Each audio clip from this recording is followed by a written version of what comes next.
here today to express our displeasure at the locking of our shops in Ghana. This started about 8 years ago, and it has continued to increase in intensity. Each time the government says Guta should stop, Guta doesn't stop. Each time they tell us, have patience, and nothing happens. The federal government, we are calling on them. It is enough. 8 years is enough. We are treated like outcasts, like slaves. If you watch some of the visuals, you see people with registration certificates on their walls, and their shops are locked. It is not fair. It is not right. Where is the ECOWAS protocol? Where is the power of ECOWAS? Over 600 shops have been locked. These are families with breadwinners. We must stop this. Ghana government has to stop this. The Nigerian government must rise at this time and say no. It is not right. It is not proper. It is immoral, I will say. Traders in Ghana, they pay their taxes. They have a law, they say it's Ghana indigenous law for trading. We do not dispute that. But if you want to take charge of these things, there are ways to go about it. We have Ghanaians doing business in Nigeria. They are not molested. We have Ghanaians doing all kinds of things here. They are not molested. Why must Nigerians be molested? Why must we be chased up and down like criminals in Ghana? It is not fair. And we say this has to stop. This is my shop. So, and now they are still coming on to close the shop. You can see my shop since 2017. I registered my business. 2007 is here. I registered the business. I pay my taxes. I have my resident permit. Everything is here. They don't want to listen to us. You see, it's here. The certificates are here. If they are lying, if I'm lying, the whole world can see it. This is it. This is my resident permit. Everything is here. Today they want to lock my shop, and this is what they are doing. I don't see the reason why they lock it. They are all over the places. This is the shop. I can prove it. The certificate is here, so the whole world should see this. Since 2007, I have been paying tax. I have been doing everything, renewing my residence. But you can see the soldiers. Everybody is here. We are here. You are here. You say I should not do anything. You are here to take the. You are here to lock my shop. So that is what I'm showing the world. So what is the problem? That is what I want to know. Let them check my document. My document is here. They are here. They are not asking of documents. What they are doing is just close the shop. You see, that is what I'm saying. Yeah, I'm not. I register my business. This is the certificate. Come and check the certificate. I'm not operating illegally. Come and check. He said $1 million US dollar. How can I provide $1 million US dollar? I have all the certificates that qualify me since 2007. So why now? Why now the police is here? Everybody is here. The whole world should see this. They are here. This is my certificate. I can prove it. So I know what they are doing. So let them close it. So what is going on? I'm offering my light. I'm not operating illegally. I have the certificate.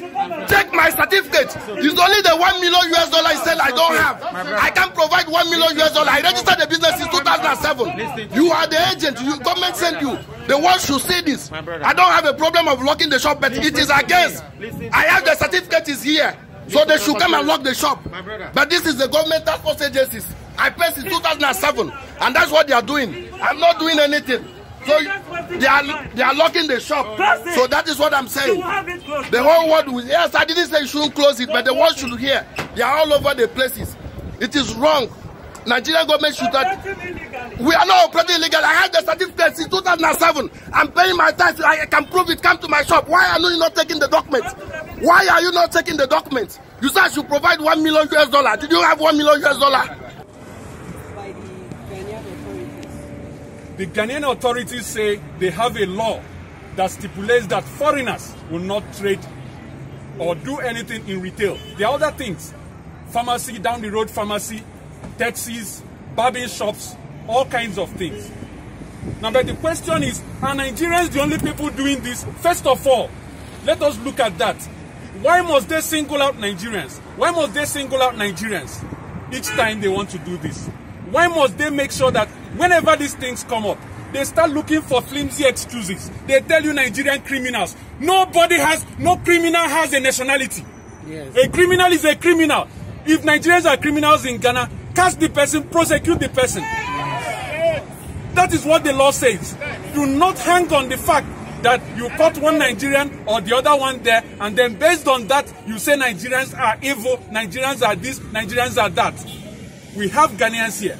We live with them. Some of us employ them here. It is not right. Whatever reasons they may have, the government says they have a machinery. Now, Ghana Union of Traders will wake up and go into the streets and start locking people's shops. Where is the government? Ghana government on one side says we don't support it, but the Ghana police move with these Guta people to lock these shops. Is the Nigerian government waiting until Nigerians will start taking charge of their own affairs? Because if that happens, we might not be having it as good as it is today. A xenophobic attack is being planned gradually. If you look at the way these things are planned, it is obvious that Nigerians are being marked for obvious attacks in the nearest future. And the Foreign Affairs Ministry should stand up now and take charge. The federal government should stand up and make sure that this is stopped. Ghana government must be called to order now. And then you don't like the retailers. Because the problem now is with the retailers. The retailers. How do you ask a retailer? And what saddens me is that my own friend, young people, who should educate the government and tell them that this is unfair. We have Nigerians and Ghanaians living in America. They live in Europe. If they give us such conditions, can we survive? A lot of them, a lot of Africans who live abroad, and that includes Nigerians and Ghanaians, don't even have their working papers. If the police comes and beats them up the way they were beating up our shop owners in Ghana, I'm sure the whole world will start a movement and say Black Lives Matter. So African lives don't matter. Now, Ghana is inviting those who were taken away as slaves. Last year, Ghana celebrated Year of the Return. So when those blacks return, are they going to ask them to invest $1 million before they start a business? I know of so many. I employ Ghanaians, so I know what I'm saying. I employ Ghanaians both in Ghana and in Nigeria. Okay? And I know what I've paid their salaries in full since this COVID started. At a time, many companies are laying off workers. I've not been to Ghana. I don't need them right now. Maybe I need one. But I'm keeping them because they are human beings. They are our brothers. So we are sending a message across to Ghana that you cannot ill-treat Nigerians anyhow. There is no election that takes place in Ghana that candidates and everybody will not come to Buhari, come to our country. We support with everything in oil and gas.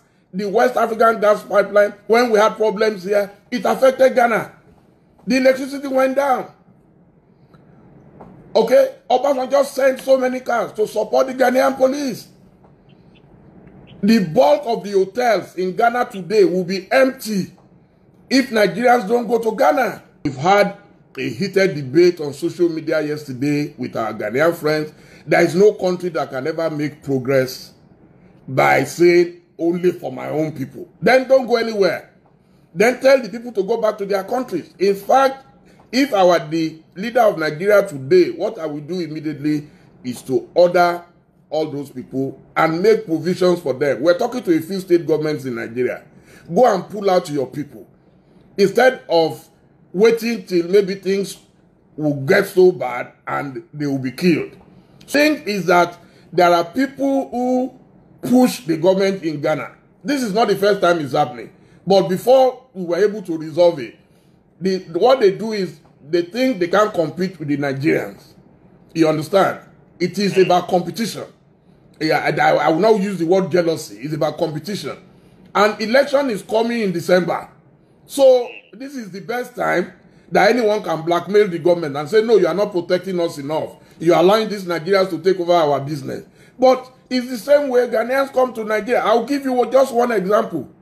when Governor Gbenga Daniel was the governor of Ogun State, a Ghanaian couple, I didn't know them, I never met them, called me frantically in Ghana and said they were demolishing illegal structures at Agbara Industrial Estate in Ogun State, and that all their investments they brought from Ghana was about to be demolished. I called the governor. I said, please, we must not discourage foreign investment. We are the ones always shouting for it. The white man will come. He will not invest that $1 million. We'll be the ones begging them to invest.